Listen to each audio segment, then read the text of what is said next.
En la sofocante sala del tribunal, el aire se sentía como toneladas, como si cada respiración cargara con el peso de años de secretos. Afuera, una tormenta de flashes estallaba sin cesar, mientras los reporteros presionaban los micrófonos y gritaban preguntas que nadie se atrevía a responder. En medio de este caos, de pie, con la cabeza bien alta y los labios pintados de un rojo impecable, estaba Beatriz Lemoine, la mujer detrás del escándalo. Ella no era su esposa, era su amante, aquella por la que lo había arriesgado todo. Y en ese momento, ante jueces, cámaras y verdades a punto de estallar, esperaba el veredicto que podría liberar o enterrar para siempre al hombre que amaba, Enrico Mariani, el magnate cuyo imperio se desmoronaba ante sus ojos. Ella era la amante, la otra, la que se creía invencible, protegida por una pasión tórrida y susurraba promesas entre las sábanas de un hotel de 5 estrellas. Pero dentro de esa silenciosa sala, donde incluso el sonido de una respiración parecía demasiado pesado, otra mujer se mantenía firme como una piedra. Su nombre era Alessandra Mariani, la esposa. Despreciada, sí. Destrozada, nunca. Lo que se desarrolló ante el juez no fue solo un divorcio. Fue la revelación quirúrgica de una red de mentiras, manipulación y la venganza meticulosamente urdida de una mujer que, durante años, dejó que el mundo creyera que era débil. Esta es la historia de cómo Alessandra, supuesta víctima, cambió la situación. Y salió de la sala no solo con su fortuna, sino con el alma intacta. Mientras Enrico y Beatriz se marcharon con el sabor metálico de su propia arrogancia en la boca. La prensa veía a Enrico como un coloso. Su imperio, el grupo Mariani, poseía cadenas hoteleras, constructoras, startups tecnológicas e incluso bodegas galardonadas. Lo llamaban el rey de Roma, aunque vivía en Milán. Un genio de los negocios, un Midas moderno. Y durante 26 años, Alessandra estuvo a su lado. Fue la arquitecta invisible de muchas de las alianzas que sostuvieron ese imperio. Organizaba galas benéficas, cenas con ministros y directores ejecutivos y crió sola a sus 2 hijos en una mansión a orillas del lago de Como. Vivía en una prisión de lujo. Oro blanco, ventanas impecables y una soledad refinada. Las grietas comenzaron como sombras. Un recibo olvidado de una joyería en Florencia. Un olor dulce y extraño en una camisa que no recordaba haber comprado. Una llamada en francés a las 2 de la mañana. Supuestamente un número equivocado. Y Enrico siempre tenía una explicación. Era un maestro de la mentira disfrazada de lógica. Un collar para la esposa de un cliente. Una cena que se alargó demasiado. Un compañero de equipo que pidió que la llevaran.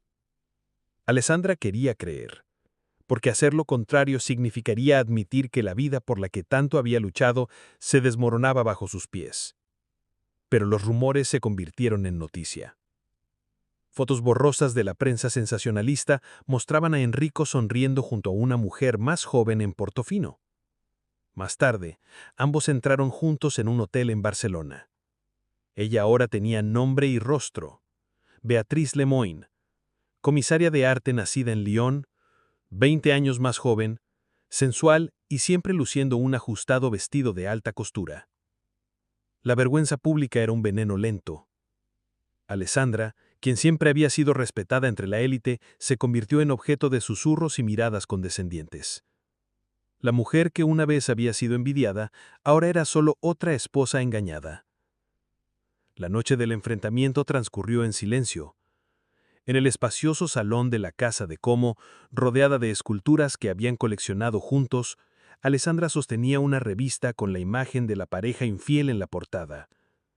Miró a su marido y con voz firme preguntó, ¿quién es ella? Enrico no dudó, sin culpa, sin remordimientos, sin la más mínima empatía. Se llama Beatriz Lemoine. Estoy enamorado de ella. Las palabras cayeron como piedras. Y la Alessandra de antes murió allí mismo, de pie, sin lágrimas.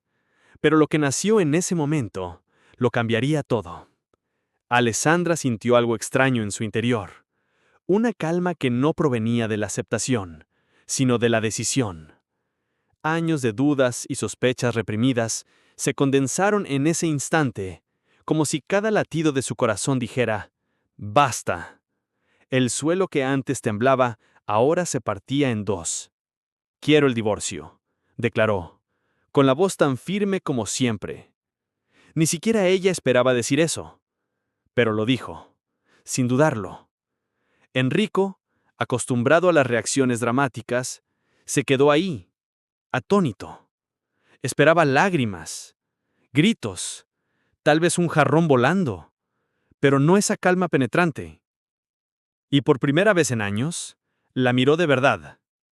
Y lo que vio lo desconcertó. No estaba la esposa tranquila y conveniente que creía conocer. Había una mujer de acero, templada por el dolor. «De acuerdo», respondió secamente como si pudiera terminar esto con arrogancia. «Mis abogados hablarán con los tuyos». Se dio la vuelta y salió de la habitación, sin darse cuenta de que, al hacerlo, entregaba las llaves de su propio imperio. Esa noche, la mansión a orillas del lago de Como era una sinfonía de silencio, interrumpida solo por la lluvia golpeando las ventanas. Pero Alessandra no lloró. Cogió el teléfono, y no llamó a un abogado todavía. Pronunció un nombre que Enrico nunca imaginó que volvería a oír. Matteo Rinaldi, un contador forense jubilado que había sido la mano derecha de su difunto padre. «Matteo», dijo en voz baja y resuelta, «necesito que lo encuentres todo. Todas las empresas con un nombre falso, todas las inversiones disfrazadas, todas las cuentas ocultas en un paraíso fiscal. Quiero que desmanteles el imperio de Enrico, poco a poco». Al otro lado de la línea, Matteo sonrió. «Será un placer», dijo, como aceptando una misión personal. El juego apenas comenzaba, y esta vez, las piezas las movía alguien inesperado. Mientras Enrico presumía de su nueva musa en cenas de gala y viajes de lujo, Alessandra reunió a su ejército, en silencio. Sabía que un buen abogado por sí solo no sería suficiente. Necesitaba 3 pilares: un estratega, un buscador de la verdad, y alguien que conociera el lado oscuro del arte. La estratega fue fácil de elegir: Elena, una abogada española afincada en Milán, conocida por su despiadada frialdad y por convertir los divorcios en batallas memorables. Su especialidad: poner a magnates de rodillas y sonriendo a las cámaras mientras firmaban acuerdos ruinosos. El cazador de la verdad era Matteo, el contable forense, un hombre de gestos serenos y ojos que parecían escudriñar las cifras como quien lee secretos. Operaba desde una modesta oficina encima de una papelería en Verona, pero su rastro llegó hasta Zúrich, Dubái y las Islas Caimán. La pieza final fue Nina Sorrentino, antigua restauradora de obras renacentistas, ahora experta en rastrear transacciones turbias en el mercado del arte. Era discreta, elegante, y una de las pocas que sabía exactamente cómo Enrico y Beatriz usaron galerías y subastas para camuflar parte de su riqueza. La primera reunión del nuevo equipo de Alessandra tuvo lugar en un discreto apartamento en el centro de Florencia. Con la mirada serena y el corazón ardiendo, lanzó su plan. Enrico cree que todo esto son celos. Cree que solo soy una esposa herida que intenta conseguir dinero. Se equivoca. Esto se trata de 26 años de mi vida, de cada cena que he preparado, de cada reunión que he dirigido en silencio, de cada noche que he dormido sola, y quiero cada centavo que me deben. Lara, con su mirada gélida y su postura de gladiadora legal, simplemente asintió. Intentará negociar. Mentirá, ocultará bienes, jurará que está en la ruina. Siempre es así. Y por eso no tiene ni idea de lo que le espera. Y ahí es donde, dijo Alessandra con una leve sonrisa, Entra Mateo. Mateo, hasta entonces silencioso, sorbiendo tranquilamente su expreso en una taza de porcelana antigua, abrió su maletín de cuero desgastado. Sin decir palabra, extendió varios documentos sobre la mesa: contratos, extractos, registros corporativos. Todo lo cual ya había empezado a rastrear por su cuenta, anticipando que Alessandra no aceptaría ser solo otra estadística de la traición millonaria. Enrico es brillante en el arte del disfraz, explicó. Creó una maraña de holdings internacionales, sociedades fantasma y cuentas fiduciarias a nombre de terceros. Todo meticulosamente estructurado para ocultar su verdadera fortuna. Pero como cualquiera que se cree invencible, dejó un rastro. Durante las siguientes semanas, Mateo profundizó cada vez más en el universo financiero clandestino de Enrico. Pasaba las noches cruzando datos, rastreando transferencias entre continentes y analizando registros corporativos con ojo de águila. Siguió el rastro del dinero desde Milán hasta Luxemburgo, luego a Mónaco, de allí a Hong Kong, y finalmente a cuentas cifradas en las Islas Vírgenes Británicas. Era como armar un rompecabezas de sombras. Pero la imagen que empezaba a emerger era clara. Enrico había manipulado el valor de sus activos durante años. Desvió millones a estructuras invisibles, lejos de la mirada de la ley, incluso de la de Alessandra, a quien siempre subestimó.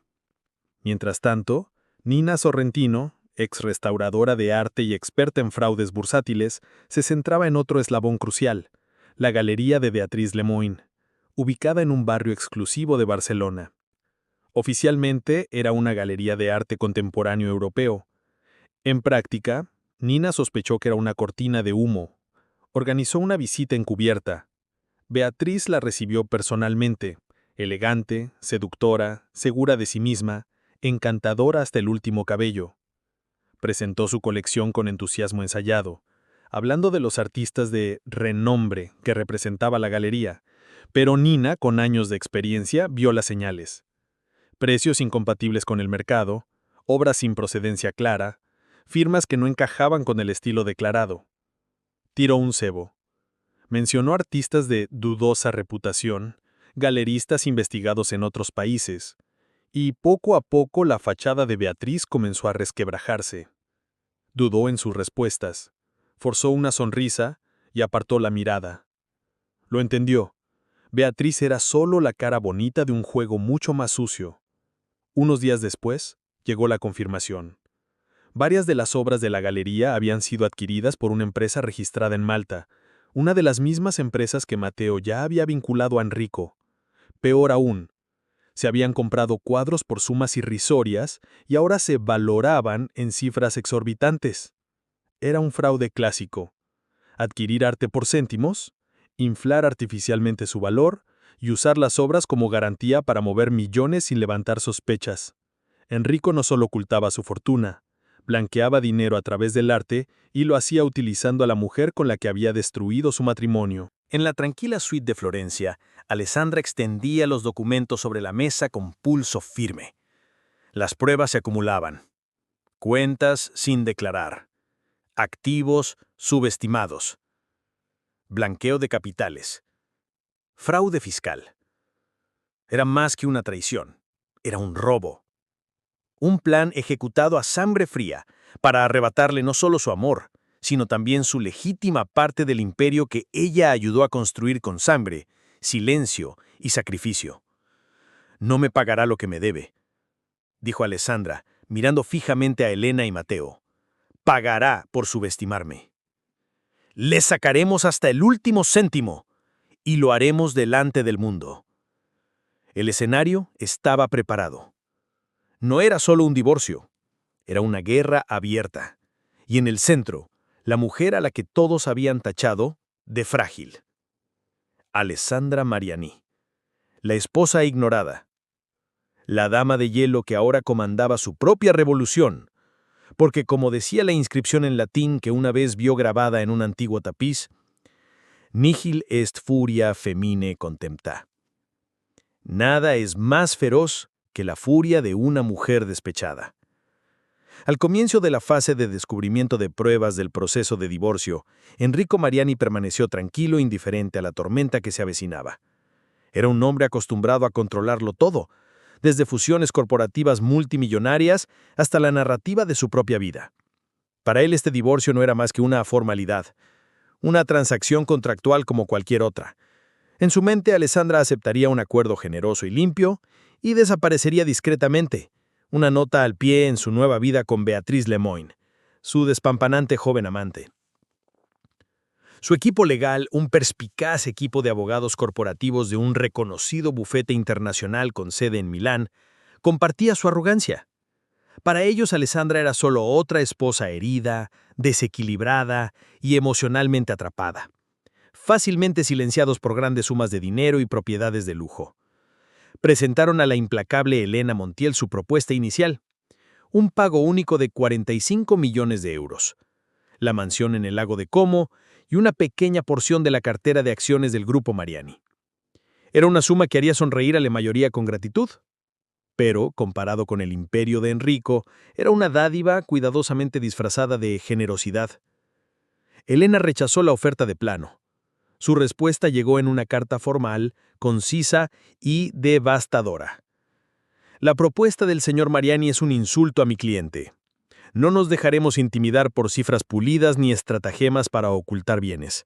Estamos listos para el juicio, convencidos de que el tribunal verá esta situación como lo que realmente es. Un astuto plan para estafar a una mujer que, paso a paso, construyó el éxito de este hombre. Enrico rió. La respuesta le pareció exagerada y melodramática. Le comentó con desdén a su abogado principal, Marco Velati. No tiene idea de cuánto valgo realmente. Añádele otros 5 millones. Los aceptará antes de la próxima audiencia. Pero Enrico estaba lidiando con una Alessandra que ya no conocía. No estaba fanfarroneando. Mientras sus abogados construían lo que creían un caso simple, directo y manejable, el equipo de Alessandra construía algo mucho más sólido. Un castillo de pruebas y estrategia, piedra a piedra. Sin prisa, sin fanfarria. Matteo Rinaldi, el contador forense, había descubierto una red de fraude financiero tan compleja y descarada que incluso él, con décadas de experiencia, no pudo ocultar su sorpresa.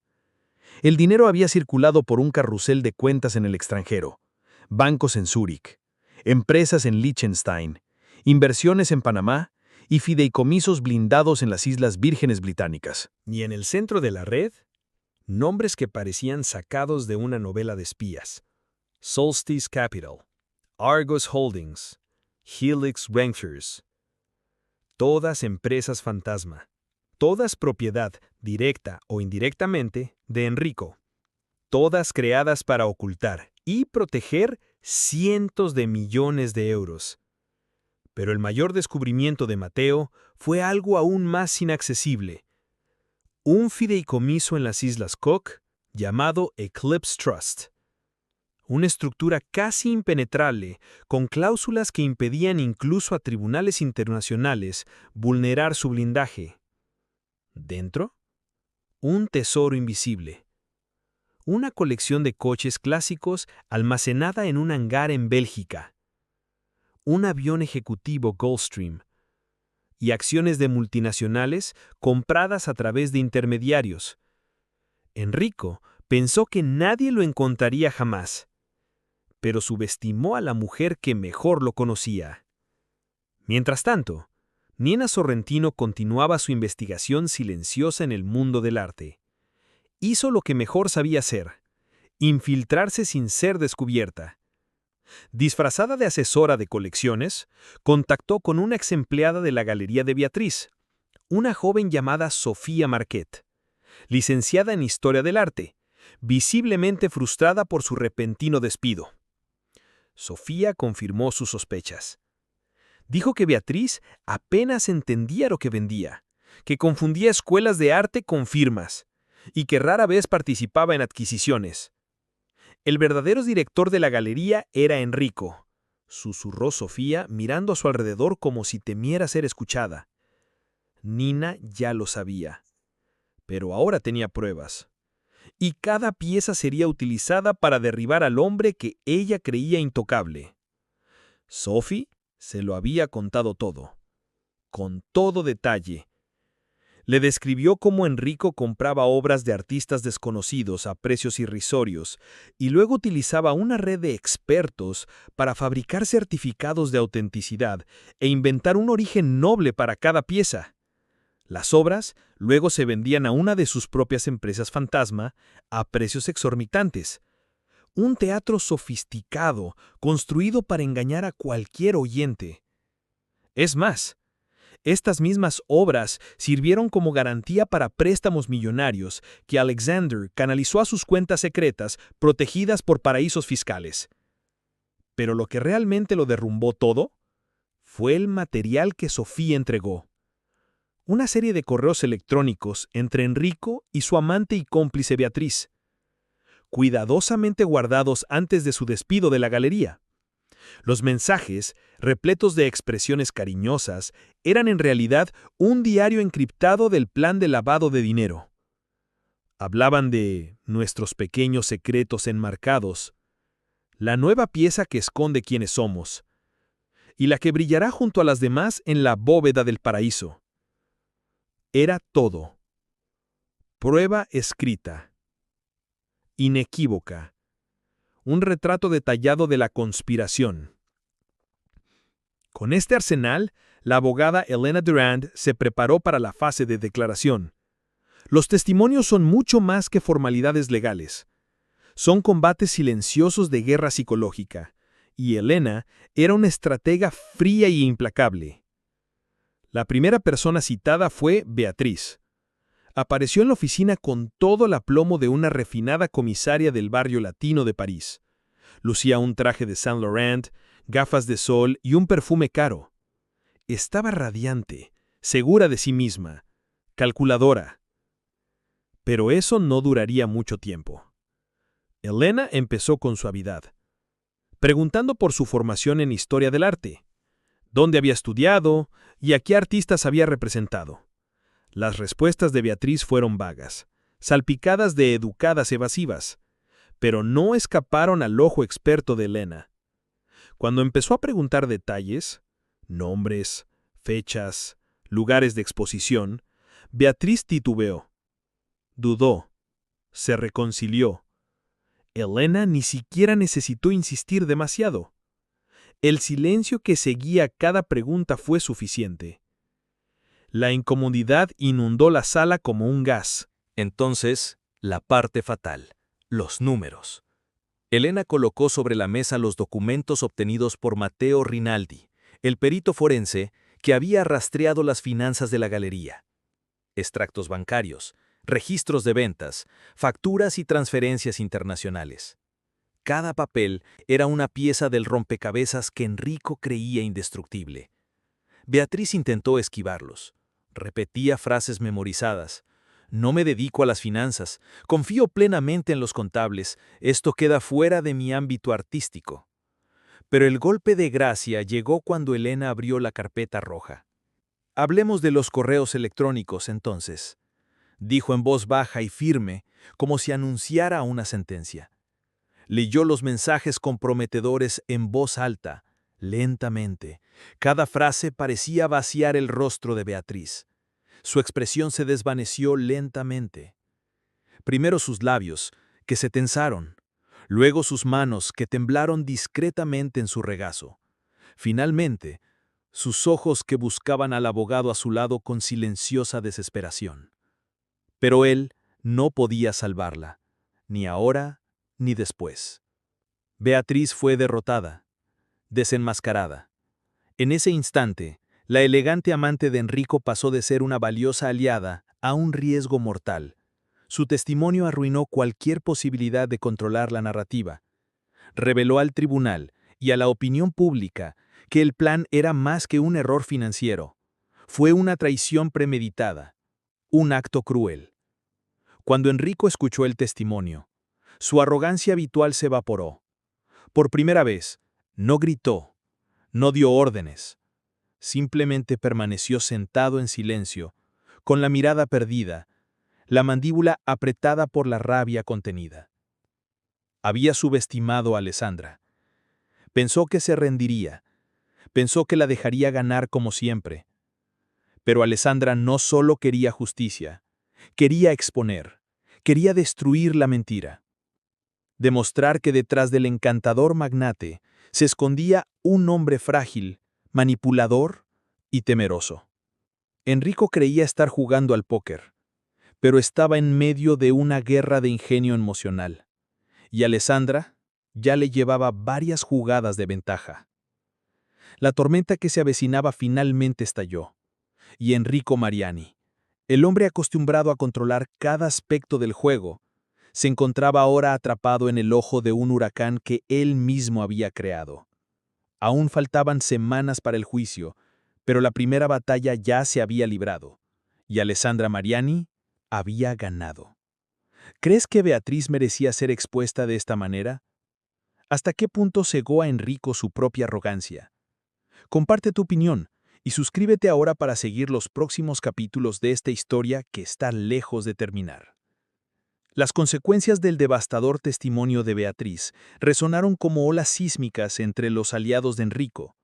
Sus abogados, antes seguros e incluso arrogantes, ahora mostraban claros signos de desesperación. Intentaron convencerlo de hacer un trato, ofrecerle a Alessandra una suma mucho más alta en cambio de silencio y un cierre. Pero Enrico, herido en su orgullo y aún engañado por su propia arrogancia, se negó. «No me dejaré extorsionar por mi propia esposa», espetó con la frialdad que siempre portó como armadura. «Iremos hasta el final, lucharemos y ganaremos». Fue una decisión nacida del ego y la arrogancia, un error estratégico que sellaría su destino.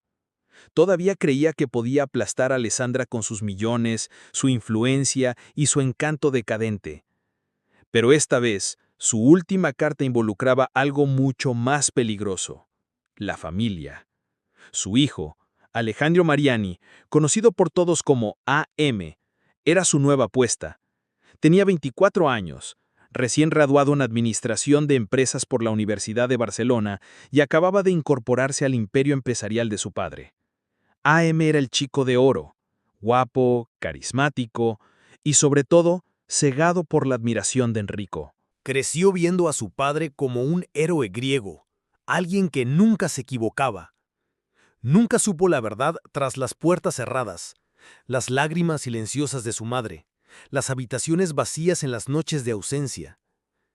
Todo esto le había estado oculto, hasta ahora. Enrico llamó a EM a su lujosa oficina, en la última planta de un edificio acristalado en el centro de Madrid, con vistas a la Gran Vía. Con una voz hábilmente modulada por el dolor y la decepción, pintó un retrato distorsionado de Alessandra, una mujer rencorosa, manipulada por abogados codiciosos, dispuesta a destruir todo lo que había construido, incluido el futuro de su propio hijo.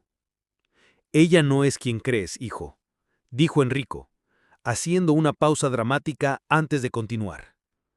«Está envenenada, cegada por el odio. Quiere arruinarme. Y si me arruina, también te arruinará a ti». Dijo que necesitaba que EM testificara a su favor, que fuera al tribunal y contara lo presente que había sido como padre. Quería describir a Alessandra como una mujer fría y ausente, obsesionada con las apariencias. Quería defender el legado familiar.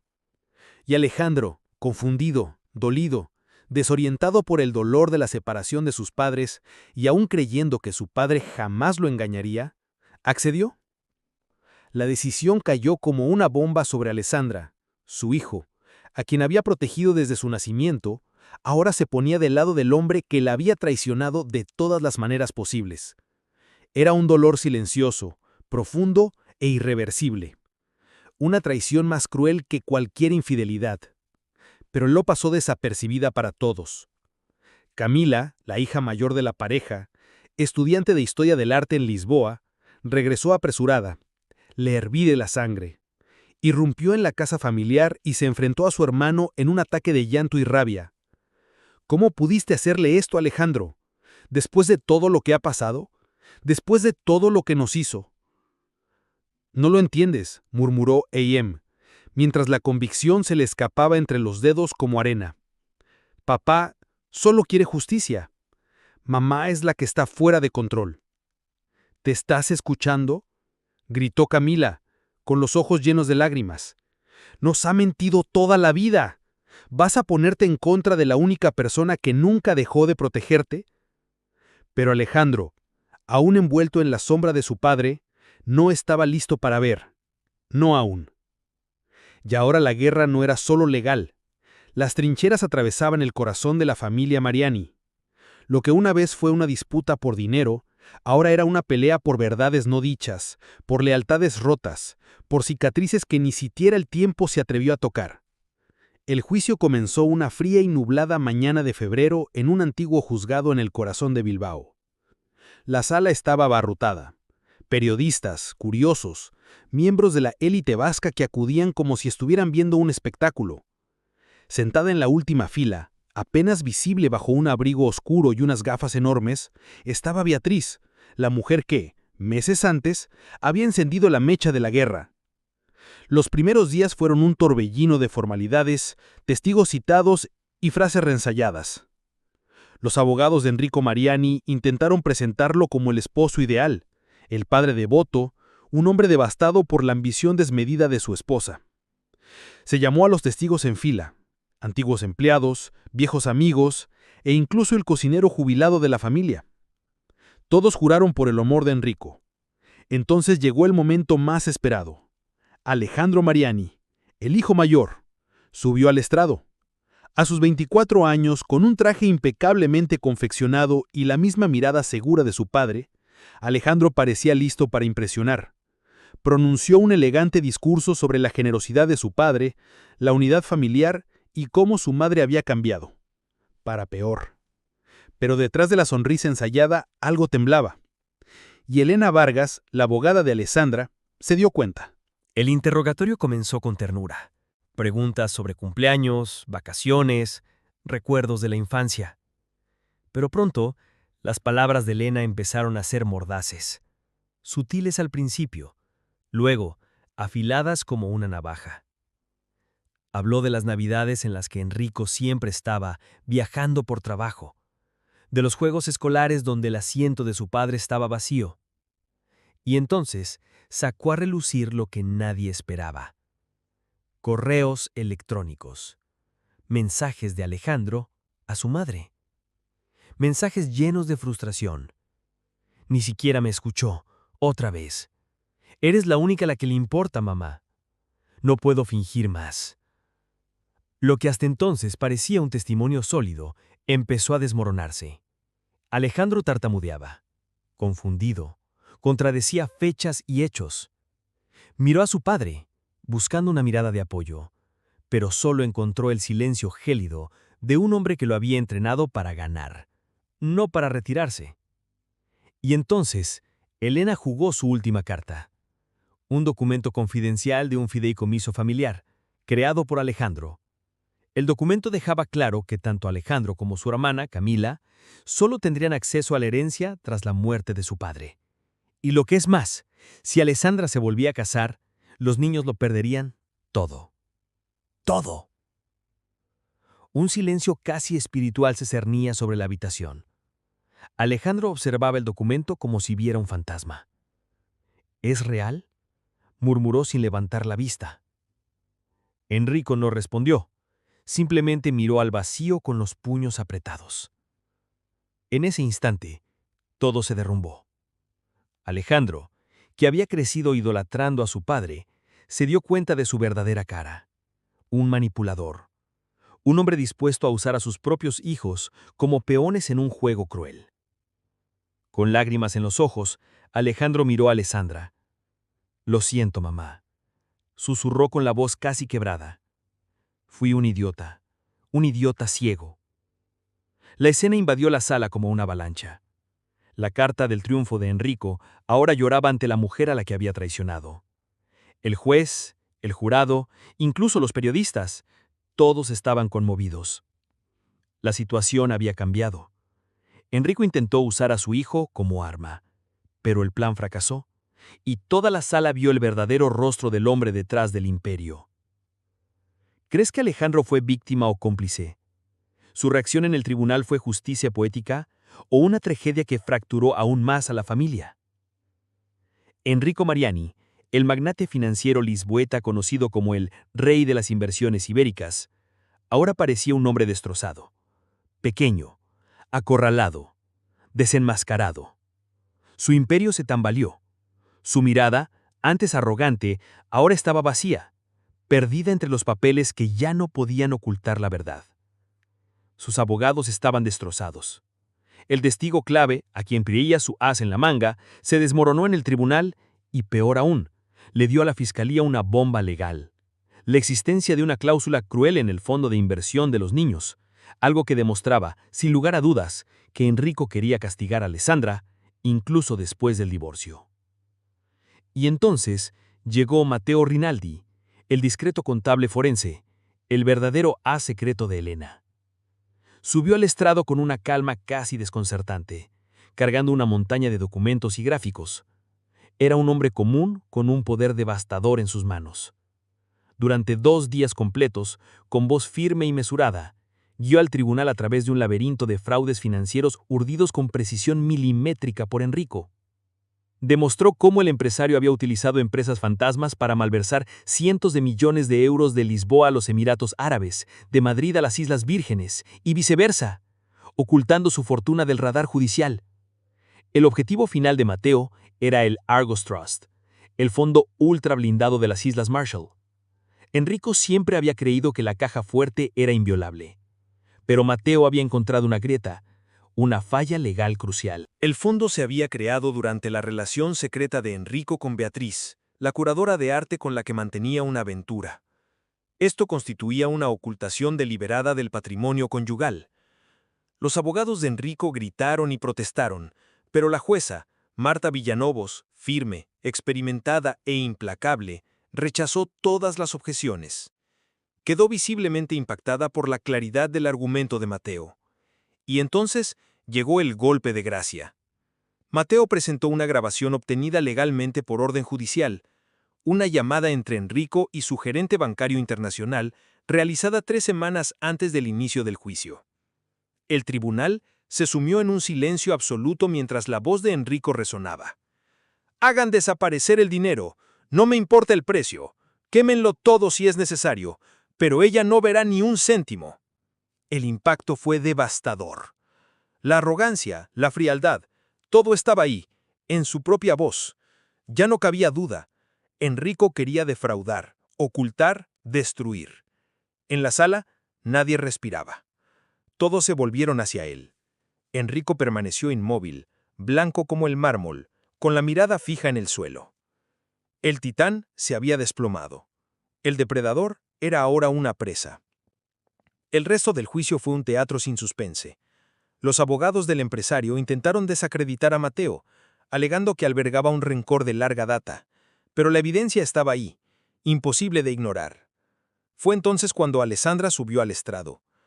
Caminaba con dignidad, vestía con sencillez, pero imponente. No le temblaba la voz, no habló de las traiciones, ni de Beatriz, ni de las noches de insomnio. Habló de toda la vida que había dado por ese matrimonio, de las recepciones que había organizado, de los inversores que había conquistado con su encanto e inteligencia, de los sueños que se había tragado, de los hijos que había criado casi sola, de los negocios que había ayudado a construir entre bastidores. No fue un discurso emotivo, pero fue afilado como una navaja. No se presentó como una víctima, sino como una mujer que había sido compañera, pilar de todo, y que ahora exigía solo lo que le pertenecía por derecho. La sala de tribunal quedó en silencio. La jueza Villalobos, acostumbrada a escuchar tragedias disfrazadas de demandas civiles, bajó la mirada respetuosamente. En ese momento, todos vieron a Alessandra no como una ex esposa en busca de venganza, sino como una sobreviviente de una guerra silenciosa que había durado más de 2 décadas. Los alegatos finales fueron breves. Elena, la abogada de Alessandra, fue directa, firme y directa. Expuso el fraude, la intención criminal y la frialdad de Enrico. Por otro lado, el abogado defensor intentó retratar a Alessandra como una mujer amargada, impulsada por la avaricia. Pero nadie se creyó esa historia. Era demasiado tarde. La verdad ya se había revelado. El gigante había caído. Solo faltaba la sentencia. El día de la lectura, la sala de tribunal de Lisboa estaba abarrotada. Cada escaño de la sala resonaba bajo el peso de la tensión. Periodistas, columnistas de la élite portuguesa, estudiantes de derecho ansiosos por presenciar el resultado de un caso ya histórico. En la primera fila de la sala de Lisboa, los flashes de las cámaras brillaban como cuchillas, iluminando los rostros serenos, casi fríos, del equipo de Alessandra Mariani. Estaba sentada entre Camila y Alejandro, la personificación perfecta de una calma que, tan precisa, dolía. Sus manos descansaban en su regazo, delicadamente. Pero Laura, que la conocía desde hace años, notó la ligera y rítmica tensión de sus nudillos. Era el único rastro visible de la tormenta que rugía en su interior. Al otro lado de la sala yacían los restos de la reputación de Enrico Mariani. Su traje a medida colgaba ahora de un cuerpo que parecía haberse encogido de vergüenza. El altivo coloso había desaparecido. En su lugar, un hombre sin alma, con la mirada sumida en el arrepentimiento. Miraba al frente con la mirada vacía, con la mandíbula tan apretada que un músculo de su mejilla latía erráticamente, como a punto de estallar. A su lado, su equipo legal susurraba nervioso, revolviendo papeles que ya no valían nada. Se enfrentaban a lo inevitable. En la última fila, una silueta casi invisible se escondía bajo un abrigo negro. Era Beatriz. Estaba irreconocible. Toda la vanidad, todo el encanto artificial que solía exhibir se había desvanecido. Ahora era solo una espectadora de la caída pública del imperio que había intentado apoderarse. Entonces resonó el agudo sonido del mazo. «Todos de pie», ordenó el alguacil. La sala se alzó como un solo cuerpo, con un crujido bajo y tenso. La jueza entró. Su toga negra ondeaba como una sombra viviente. Su andar era preciso pero lento, como si cada paso le quitara el aire a la sala. Era de esas mujeres que no necesitaban alzar la voz para dominar un espacio. Su silencio ya era autoridad. Se sentó y echó un vistazo meticuloso a los rostros presentes. Cuando sus ojos se posaron en Enrico, hubo una pausa, apenas un segundo, pero suficiente para que el suelo bajo sus pies desapareciera. No había compasión en su mirada, solo el peso de alguien a punto de pronunciar un destino. «Este tribunal ha emitido un veredicto», comenzó con voz clara y nítida como cristal. Todos se inclinaron hacia adelante, como si sus cuerpos reaccionaran solos al impacto de esas palabras. «Este juicio ha sido largo, agotador y revelador. Los casos de divorcio a menudo exponen dolor, traición, defectos humanos. Pero lo que presenciamos aquí fue algo mucho más perverso. Lo que se desplegó ante sus ojos fue una trama de codicia deliberada, manipulación orquestada y un uso despreciable del poder para herir, ocultar y destruir». El cuerpo de Enrico tembló. No fue un gesto grande, pero suficiente para revelar el colapso inminente. La jueza se puso las gafas y consultó el grueso expediente que tenía delante. Empecemos con el análisis del Grupo Mariani, la corporación fundada y presidida por el señor Enrico. La defensa alegó que la empresa se ve afectada por factores externos e inestables. Sí, es cierto, pero las pruebas presentadas por el doctor Mateo demostraron irrefutablemente que el acusado urdió fríamente una devaluación artificial de la empresa con el único propósito de manipular la división de activos en este caso. Las estructuras llamadas Orion Capital y Selene Group, simples cascarones vacíos registrados en paraísos fiscales, no eran negocios, eran cortinas de humo, herramientas para drenar cientos de millones del patrimonio conyugal.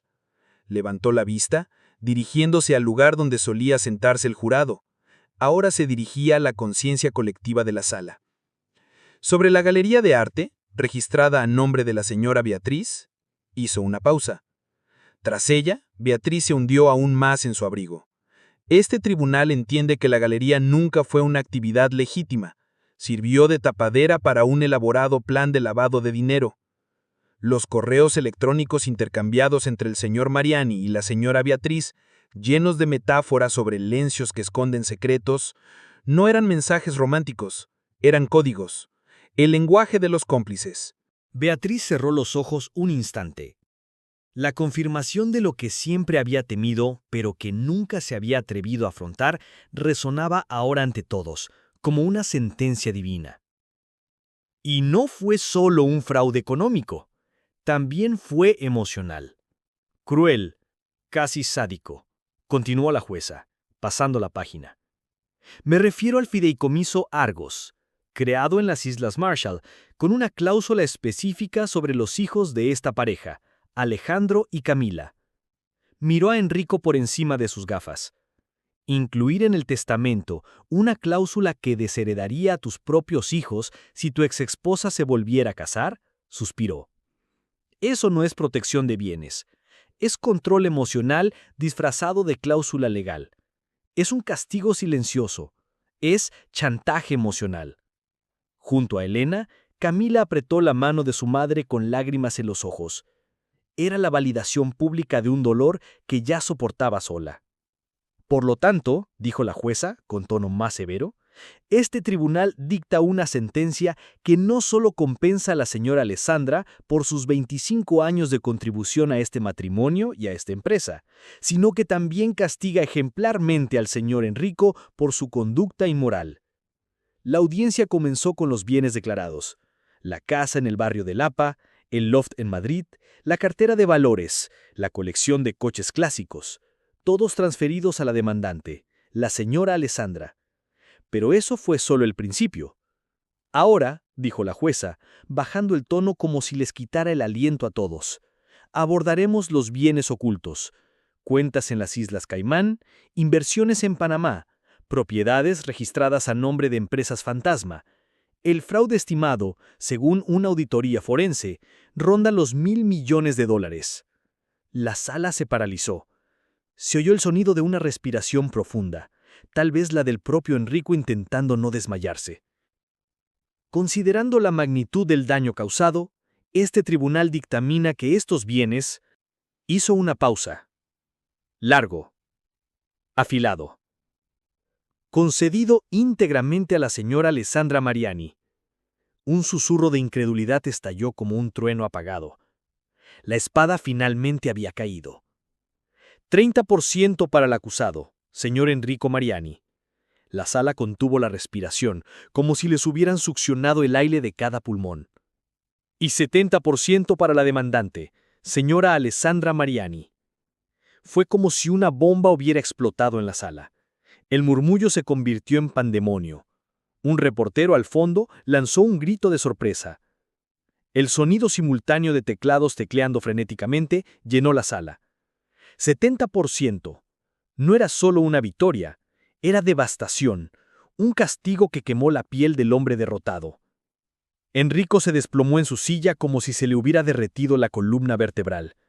El abogado le puso una mano en el hombro, pero él miraba fijamente un vacío insondable, el abismo que se había abierto bajo sus pies. Pero la jueza aún no había terminado. Levantó la mano pidiendo silencio absoluto. Además, dijo con la mirada fija en Enrico, el señor Mariani asumirá todos los honorarios de los abogados y los costos del informe forense de la señora Mariani. Hizo una pausa dramática. Y dados los claros esfuerzos del acusado por obstruir la justicia y dar falso testimonio ante este tribunal, no tengo alternativa. La jueza dirigió su mirada al fiscal federal sentado en primera fila, atento y sereno. Este caso, con todas sus pruebas y testimonios, se remite a la Fiscalía de los Estados Unidos para el Distrito Sur de Nueva York para su inmediata investigación criminal. Fue el golpe de gracia. El golpe que redujo al otrora todopoderoso Enrico no solo a un acusado en bancarrota, sino a un futuro convicto. El abogado estaba atónito. La devastación financiera era una cosa, la perspectiva de la cárcel, otra muy distinta. Declaro clausurada esta sesión, anunció la jueza, golpeando el mazo con un estruendo atronador que resonó como el colapso de un imperio. En cuanto salió de la sala, estalló la conmoción. Los periodistas se levantaron frenéticos, compitiendo por micrófonos y cámaras. Alessandra, con lágrimas de alivio y justicia, se arrojó a los brazos de Elena, quien sonrió victoriosa. Mateo le dio unas palmaditas en la espalda a Elena, con una inusual sonrisa de misión cumplida. Alejandro abrazó a todos, la familia reconstruida en medio de la tormenta legal. Mientras Elena y su equipo se apartaban, miró hacia atrás por última vez. Allí estaba Enrico, solo, encorvado sobre la mesa del acusado. Sus abogados ya estaban haciendo las maletas, evitando el acre olor del fracaso. Era pequeño, patético, un rey sin reino, un hombre que lo tenía todo y lo perdió todo por su insaciable codicia. Su amante lo esperaba afuera, ansiosa por una victoria que nunca llegaría. Su exesposa, sin embargo, acababa de obtener justicia. ¿Qué te pareció el veredicto del juez? ¿Esperabas que Enrico recibiera un castigo tan severo? Deja tu opinión y comparte esta historia si te dejó sin aliento. El mundo que una vez giró en torno a Enrico Mariani no solo se tambaleó, sino que se hizo añicos. Los titulares fueron despiadados, una crucifixión pública para el magnate que una vez fue venerado en el altar del capitalismo. Titán caído, titulaba el Jornal de Lisboa. De lujo a prisión, el imperio Mariani se derrumba, anunciaba el diario financiero. El hombre que movía los mercados se convirtió en una voz de advertencia en las salas de juntas, un símbolo de arrogancia y caída inevitable. La Fiscalía Federal no perdió tiempo. Ante la montaña de pruebas, cuentas secretas, obras de arte infladas, grabaciones altamente sensibles, Enrico Mariani se vio rodeado. Sus costosos abogados le advirtieron, su única posibilidad de evitar la cadena perpetua era cooperar. Y finalmente, en una fría sala del Tribunal Federal, despojado de sus trajes a medida y vestido de uniforme de presidiario, Enrico Mariani se declaró culpable de conspiración, fraude electrónico y evasión fiscal. El juez impasible ignoró las peticiones de clemencia y lo condenó a 10 años en una prisión federal de mediana seguridad. La caída fue absoluta. El hombre que una vez cruzó continentes en jets privados, ahora se arrastraba esposado. Su celda era un cubículo de 2,5 metros por 3 metros, y sus nuevos compañeros no eran directores ejecutivos ni senadores, sino presos comunes. Durante los primeros meses, intentó usar su antiguo poder para sobornar a los guardias y manipular a los reclusos, pero ahí su influencia era inútil. Era solo un número, un fantasma atormentado por lo que había sido y lo que nunca sería. El grupo Mariani, cimentado sobre sangre y ambición, no sobrevivió al escándalo. Las acciones se desplomaron y los inversores huyeron en masa. La junta directiva, en un acto desesperado, borró su nombre de los registros oficiales y exigió su dimisión. La empresa quedó destrozada, sus divisiones vendidas a precios irrisorios a competidores despiadados. Fue un final triste e ignominioso para un imperio antaño majestuoso. Beatriz, la bella y ambiciosa amante, fue olvidada y excluida de la alta sociedad. Ante las acusaciones decidió cooperar con la justicia, testificando contra Enrico a cambio de una reducción de la pena.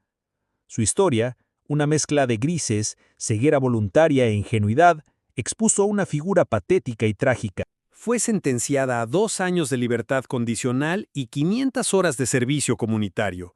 Sus elegantes trajes Chanel dieron paso a un chaleco naranja que usó mientras borraba grafitis de las paredes del metro. Su galería de arte fue confiscada y la colección de obras fraudulentas subastadas por el gobierno desapareció para siempre. Una nota al pie en la épica caída que ella ayudó a desencadenar.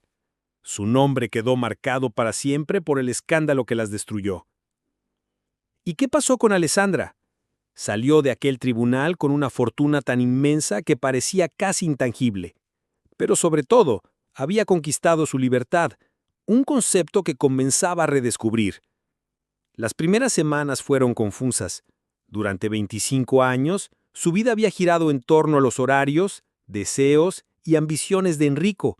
Ahora solo quedaba el silencio. Su primer paso en su nueva vida fue vender la mansión, esa fría casa con suelos de mármol y habitaciones llenas de oscuros recuerdos. Parecía un mausoleo. Dejó que el subastador se lo llevara todo. Muebles, obras de arte, los símbolos de una vida construida sobre mentiras. Solo conservó sus pertenencias personales y algunas fotos de sus hijos, de cuando aún eran jóvenes e inocentes. Con lo recaudado en la venta compró una casa de color marrón rojizo en Greenwich Village, un barrio vibrante, rebosante de arte y autenticidad. Era todo lo contrario de su vida anterior. En lugar de amplios jardines, había un pequeño jardín agreste.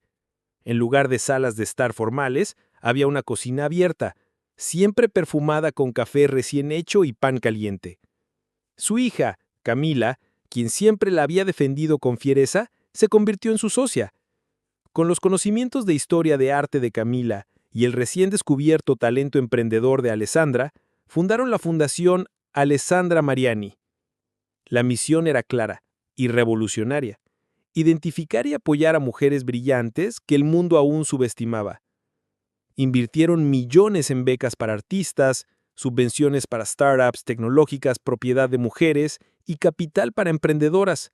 La fundación no era solo una organización benéfica, sino una fuerza de cambio, impulsada por la fortuna que un hombre había intentado ocultar a una mujer. Uno de sus primeros proyectos fue rescatar una galería de Brooklyn que exhibía obras de artistas inmigrantes y que estaba a punto de cerrar. La fundación no solo inyectó recursos financieros, sino que también contrató mentores y asesores empresariales.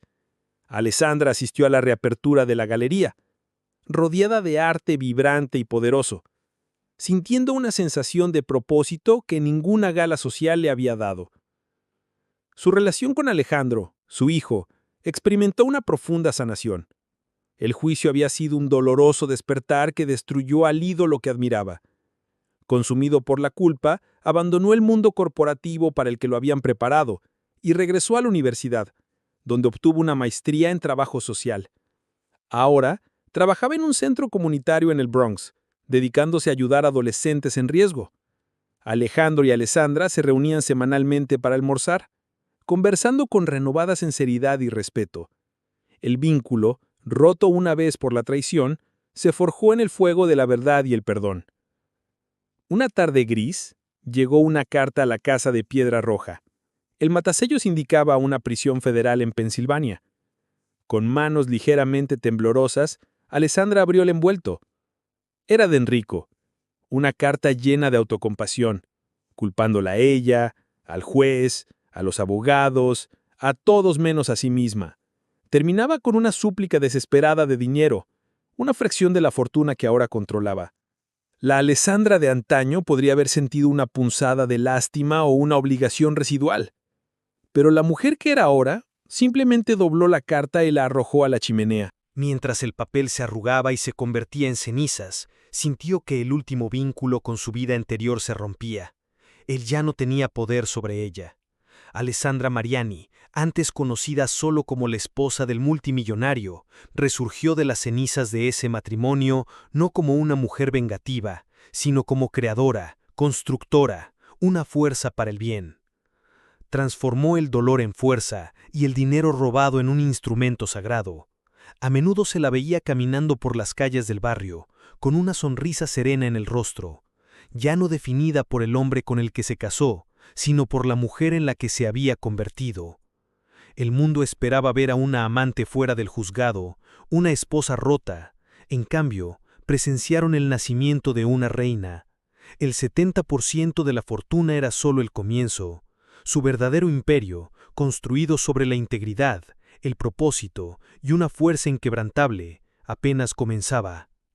La historia de Alessandra Mariani es un poderoso recordatorio de que, si bien la balanza de la justicia puede tardar en equilibrarse, finalmente lo hace.